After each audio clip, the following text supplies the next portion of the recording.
Hello everyone, welcome in PCC Academy। C++ में constructor पढ़ने की सीरीज़ में ये हमारा नेक्स्ट वीडियो लेक्चर है। इससे पीछे वाले वीडियो लेक्चर में हमने पैरामीटराइज कंस्ट्रक्टर कवर कर लिया था। आज हमारा एक इम्पॉर्टेंट टॉपिक जो कि कंस्ट्रक्टर अगला है, कॉपी कंस्ट्रक्टर। ये भी काफ़ी आपके एग्ज़ाम के लिए काफ़ी इम्पॉर्टेंट टॉपिक है, तो इसे आप ध्यान से देखिएगा और नहीं समझ में आए तो कमेंट ज़रूर कीजिएगा। कॉपी कंस्ट्रक्टर क्या होता है? कॉपी कंस्ट्रक्टर का यूज़ एक ऑब्जेक्ट के द्वारा दूसरे ऑब्जेक्ट को डिक्लेयर व इनिशियलाइज करने के लिए करते हैं। तो सिंपल सी डेफिनेशन है, कॉपी कंस्ट्रक्टर का यूज़ एक ऑब्जेक्ट के द्वारा, एक ऑब्जेक्ट जो कि पहले से बना हुआ है उसके द्वारा एक नया ऑब्जेक्ट को डिक्लेयर कर सकते हैं और इनिशियलाइज कर सकते हैं। जैसे एक एग्जांपल लेते हैं, हमारे पास में पहले से एक ऑब्जेक्ट है, जैसे क्लास है टेस्ट। हमारे पास में एक क्लास है, कौन सी? चलो अगले पेज पे लेता हूँ इसको मैं। हमारे पास में एक क्लास है, किस नाम से? टेस्ट नाम से। क्लास किस नाम से है? टेस्ट के नाम से क्लास है। ठीक है, इसमें डेटा और मेंबर्स हैं और इसका हमने कोई ऑब्जेक्ट बनाया है, जैसे टेस्ट टी। कैसे बनाया है? Test T. हाँ, ये पहले से मौजूद ऑब्जेक्ट है, इसको T1 कर देते हैं। पहले से मौजूद क्या है? ऑब्जेक्ट है T1, जिसको आप पहले से ही डिक्लेयर और इनिशियलाइज कर चुके हैं। अब इसका यूज करके, इस T1 का यूज करके आप कोई दूसरा ऑब्जेक्ट, दूसरा क्या ऑब्जेक्ट क्रिएट भी कर सकते हैं और इनिशियलाइज भी कर सकते हैं। जैसे हमने T1 बनाया, नया इससे ऑब्जेक्ट बनाया हमने, मान लीजिए T2। पहले से क्या बना हुआ था? T1। इससे इसको इनिशियलाइज अगर हमने कर दिया तो किससे इनिशियलाइज हुआ? ये T1 से। अर्थात कॉपी कंस्ट्रक्टर उसी क्लास के, मतलब इसी क्लास के पहले से उपस्थित या एग्जिस्टिंग, पहले से उपस्थित है या इसको बोलते हैं एग्जिस्टिंग, जो ऑब्जेक्ट होता है उसके द्वारा दूसरे ऑब्जेक्ट को हम क्या कर सकते हैं? क्रिएट कर सकते हैं। क्या कर सकते हैं? क्रिएट कर सकते हैं। और क्या कर सकते हैं? इनिशियलाइज कर सकते हैं, मतलब उसकी एक कॉपी तैयार कर सकते हैं। उसकी एक क्या कर सकते हैं? कॉपी। जैसे T1 की कॉपी किस में आ गई है? T2 में आ गई है। मतलब इसमें जो भी डेटा होगा वो ऑटोमेटिक कॉपी हो जाएगा किस पर? T2 पर। इसका एक सिंटेक्स अपन देख लेते हैं। तो सबसे पहले अपन लिखते क्या है वो मैं आपको बताता हूँ। जैसे सिंटेक्स, इसका क्या है? सिंटेक्स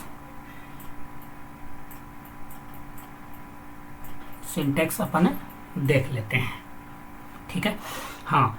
तो सिंटेक्स क्या है? क्लास नेम, मैं शॉर्ट में लिख रहा हूं, क्लास नेम। फिर अपन यूज करते हैं कॉन्स्ट कीवर्ड का। किस कीवर्ड का? कॉन्स्ट कीवर्ड का।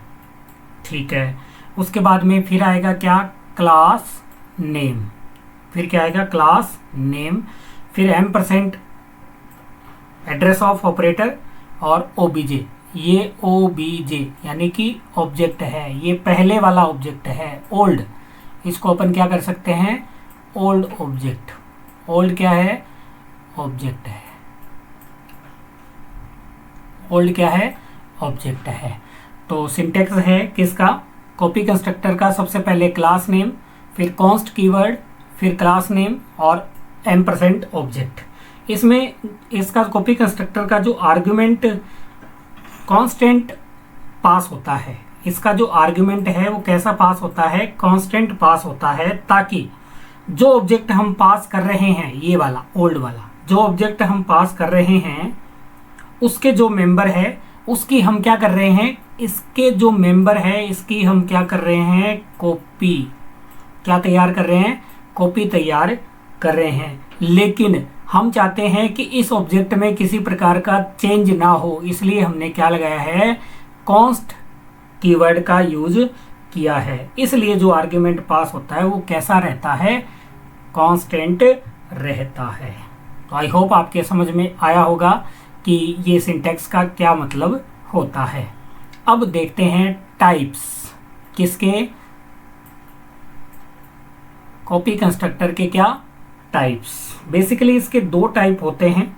एक नंबर 1 जो होता है वो होता है डिफ़ॉल्ट। क्या होता है? डिफ़ॉल्ट। पहला कौन सा होता है? डिफ़ॉल्ट होता है। डिफ़ॉल्ट कब काम आता है? जब आपने कोई कंस्ट्रक्टर दिया और उसको आपने कॉपी कंस्ट्रक्टर नहीं बनाया, तो कंपाइलर ऑटोमेटिक डिफ़ॉल्ट कंस्ट्रक्टर को कॉपी कंस्ट्रक्टर बना देता है। तो इसको बोलते हैं डिफ़ॉल्ट कॉपी कंस्ट्रक्टर। तो अपन कह सकते हैं the compiler define the default copy constructor. Default copy constructor को कौन बनाता है? कंपाइलर। कौन बनाता है? कंपाइलर। ठीक है। If the user define no copy constructor, अगर यूजर क्या डिफाइन नहीं करता? कॉपी कंस्ट्रक्टर डिफाइन नहीं करता है, देन कंपाइलर इसको डिफाइन कर देता है। तो ये तो डिफ़ॉल्ट हो गया। दूसरा कौन सा होता है? दूसरा होता है यूडीएफ।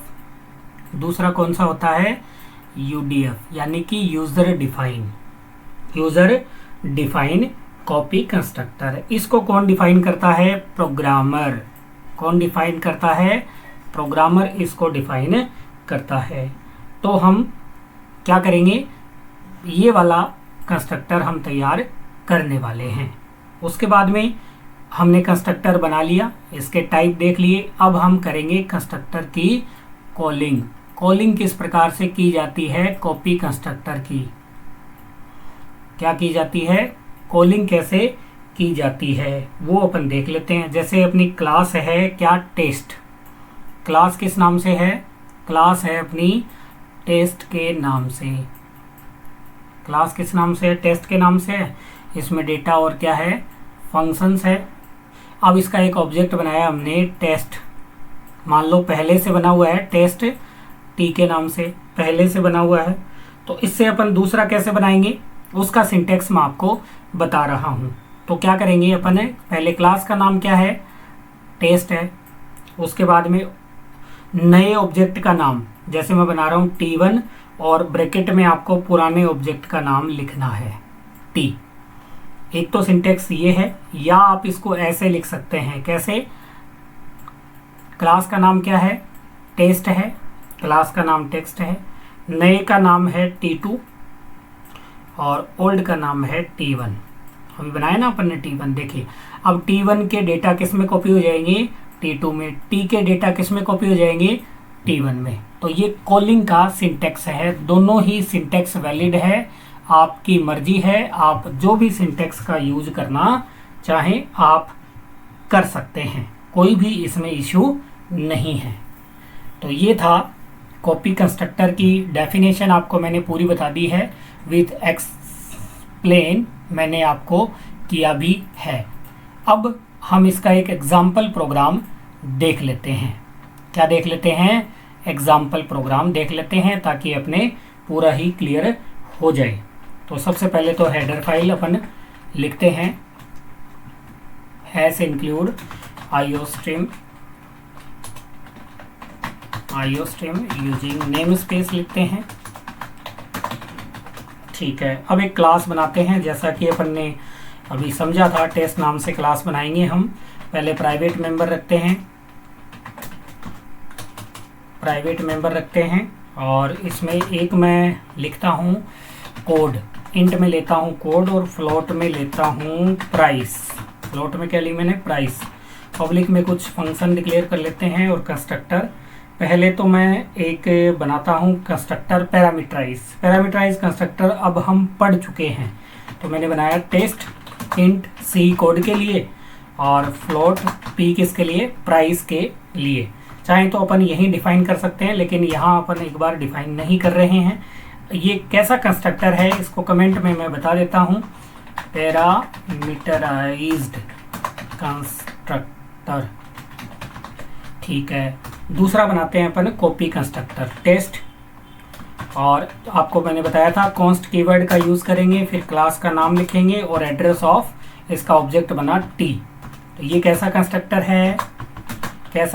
है, कॉपी कंस्ट्रक्टर। उसके बाद में हम एक इनकी वैल्यू, कोड और प्राइस की वैल्यू डिस्प्ले करने के लिए एक नॉर्मल फंक्शन बना रहे हैं, डिस्प और वॉइड। ये मैंने नॉर्मल, ये देखिए दो हमने यहाँ पर कंस्ट्रक्टर डिक्लेयर किए हैं, एक पैरामीटराइज है, दूसरा कॉपी कंस्ट्रक्टर है, तीसरा एक नॉर्मल हमने फंक्शन डिक्लेयर किया है। अब क्लास के बाहर इनको 1 बाई 1 अपन क्या कर लेते हैं, डिफाइन भी कर लेते हैं। तो पहले अपन पैरामीटराइज कंस्ट्रक्टर को डिफाइन करते हैं। तो टेस्ट, स्कोप रेजुलेशन टेस्ट, और दो पैरामीटर चाहिए आपको, int C comma float P. ठीक है, इनकी वैल्यू असाइन कर देते हैं। कोड बराबर क्या हो जाएगा, सी हो जाएगा, और प्राइस बराबर क्या हो जाएगा, पी हो जाएगा। तो पी की वैल्यू प्राइस में चली जाएगी और सी की वैल्यू कोड में चली जाएगी। अब कॉपी कंस्ट्रक्टर को क्या कर लेते हैं, डिफाइन। तो लिखेंगे टेक्स्ट स्कोप रेजुलेशन टेस्ट, आपको पता है कॉन्स्ट कीवर्ड का यूज़ करेंगे, टेस्ट %t ऑब्जेक्ट है इसका। ठीक है, पहले से बना हुआ ऑब्जेक्ट है। तो अब ऑब्जेक्ट के द्वारा हम इसको वैल्यू असाइन करेंगे। तो कोड इक्वल टू टी से असाइन करेंगे, टी डॉट कोड। प्राइस के लिए क्या लिखेंगे, price equal T dot price अपन लिखेंगे। और ये हो गया अपना कौन सा, कॉपी कंस्ट्रक्टर डिफाइन। ठीक है, तीसरा डिस्प्ले करवाने के लिए कोड और प्राइस की वैल्यू को, तो अपन लिखेंगे वॉइड, क्लास का नाम है test, scope resolution operator, function का नाम है डिस्प। ठीक है, कोड सी आउट में कोड इक्वल कोड की वैल्यू आ जाएगी और हैंडल लगा देते हैं। और उसके बाद में सी आउट में किसकी वैल्यू आ जाएगी, प्राइस की वैल्यू आ जाएगी, और प्राइस को अपन कॉल कर देंगे। इसका काम इतना ही था। अब है अपना मेन कार्य क्या, कॉलिंग का। कौन सा काम बच गया, कॉलिंग का कार्य बच गया। तो अपन लिखें इंट मेन, और मैंने लिखा टेस्ट, क्लास का नाम है T1, मैंने उसका ऑब्जेक्ट नया क्रिएट किया और उसको वैल्यू असाइन कर दी 101 कोड के लिए, और 50.7 मैंने कर दिया किसके लिए, प्राइस के लिए। अब इससे मैं नया ऑब्जेक्ट क्रिएट करूंगा, मतलब ये जो इसके मेंबर हैं, ये जो डेटा है वो उस पर अपन क्या करेंगे, कॉपी और प्रिंट करवा के भी देखेंगे। तो क्या लिखेंगे, टेस्ट T2 में कॉपी हो जाए T1। अब ये डेटा T2 में भी आ चुका है। क्या आया है T2 में, 101 कोड की वैल्यू है और 50.7 किसकी वैल्यू है, प्राइस की वैल्यू है। एक और बनाते हैं। तो मैंने बनाया test T3 equal to T2। अब यहाँ आपको थोड़ा सा ध्यान से समझना है। अगर आपने पीछे वीडियो में आपने अगर ढंग से देखा है तो आपके बिल्कुल समझ में आ ही गया होगा। T1 जो ऑब्जेक्ट है इसकी दो वैल्यू है, ये कोड की वैल्यू है और ये प्राइस की वैल्यू है। इससे हमने इसकी कॉपी कर दी। यही सिंटेक्स मैंने आपको वहाँ बताया था। T1 ओल्ड है, बिल्कुल ओल्ड है, इनिशियलाइज हो चुका है, डिक्लेयर हो चुका है। इसकी कॉपी चली जाएगी T2 में। मतलब T2 के अंदर भी कोड की वैल्यू कितनी है, 101 है, और प्राइस की वैल्यू कितनी है, 50 है। ठीक है, अब हमने क्या किया, मैंने दो सिंटेक्स वहाँ पर आपको बताए थे, आप वीडियो में पीछे जा कर के देख सकते हैं। मैंने कहा था आप ऐसे भी एक्सेस कर सकते हो। अब T2 के अंदर क्या आ चुका है, 101 आ चुका है और 50.7 आ चुका है। तो मैं चाहता हूँ कि ये वैल्यू किस में आ जाए, T3 में आ जाए। तो आप क्या लिख सकते हैं, T3 इक्वल टू T2। चलिए, अगर ऐसा सही है तो अपन इनको प्रिंट करवा के भी देख लेते हैं। अब मैसेज भी दे सकते हैं साथ में। सी आउट में मैंने मैसेज दिया, पहले T1 ऑब्जेक्ट प्रिंट हो। कौन सा ऑब्जेक्ट प्रिंट हो, T1 ऑब्जेक्ट प्रिंट हो और न्यू लाइन आ जाए। तो इसके लिए आपको कॉल करना पड़ेगा डिस्प्ले को, T1 डॉट डिस्प कॉल करना पड़ेगा। अब अपन चाहते हैं T2 भी डिस्प्ले हो, T2 ऑब्जेक्ट, T2 भी क्या हो, डिस्प्ले हो। लगा देते हैं हैंडल। ठीक है, किससे होगा, T2 डॉट डिस्प कॉल करना पड़ेगा डिस्प फंक्शन को, क्योंकि प्रिंट वही करवाएगा। फिर मैंने कहा T3 भी क्या कर दो, ऑब्जेक्ट डिस्प्ले कर दो, कोई दिक्कत नहीं है। इसमें हैंडल की ज़रूरी नहीं है। हाँ बिल्कुल हैंडल तो लगाना ही पड़ेगा क्योंकि नीचे वैल्यू आएगी और हैंडल वैल्यू अलग आए। और कॉल करेंगे T3 डॉट डिस्प को, और अब आएगा अपना रिटर्न स्टेटमेंट, रिटर्न 0। तो ये आ गया रिटर्न 0। अब चलिए इनको अपन एक बार इसको कंपाइल करते हैं, फिर मैं आपको फिर से समझाता हूँ। ये देखिए यहाँ पर कोई एरर है।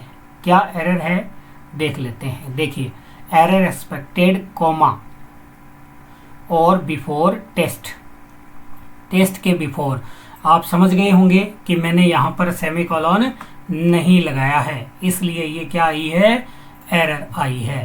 तो अब मैंने इसको कंपाइल कर दिया है। ये छोटी मोटी गलतियाँ होती रहती है, तो हम इसको रन करके चेक करते हैं। देखिए प्राइस आ गया है 50.7।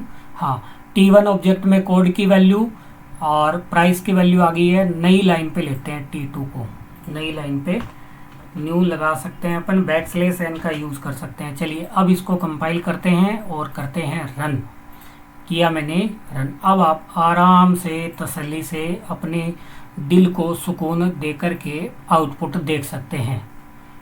T1 ऑब्जेक्ट कॉल हुआ, कोड की वैल्यू क्या आ गई 101, प्राइस की वैल्यू क्या आ गई 50.7, बिल्कुल सही आया है। फिर T2 ऑब्जेक्ट कॉल हुआ, वही वैल्यू कॉपी हो गई। ये हुई है क्या, कॉपी। ठीक है, T2 की कॉपी हुई है किसमें, T3 में। ये भी कौन सा कंस्ट्रक्टर कॉल हुआ है, कॉपी कंस्ट्रक्टर कॉल हुआ है। देखिए same to same value copy हो रही है।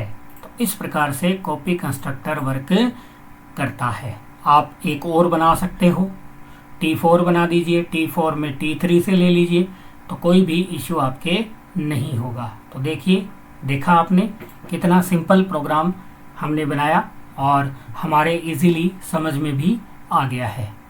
तो ये हमने कंस्ट्रक्टर के सभी प्रकार पढ़ लिए हैं, जिसमें पहले हमने पढ़ा डिफ़ॉल्ट कंस्ट्रक्टर जिसका कोई आर्गुमेंट नहीं होता है। फिर हमने पढ़ा पैरामीटराइज कंस्ट्रक्टर जिसको पैरामीटर, ये देखिए पैरामीटर का इसमें भी हमने यूज़ किया है।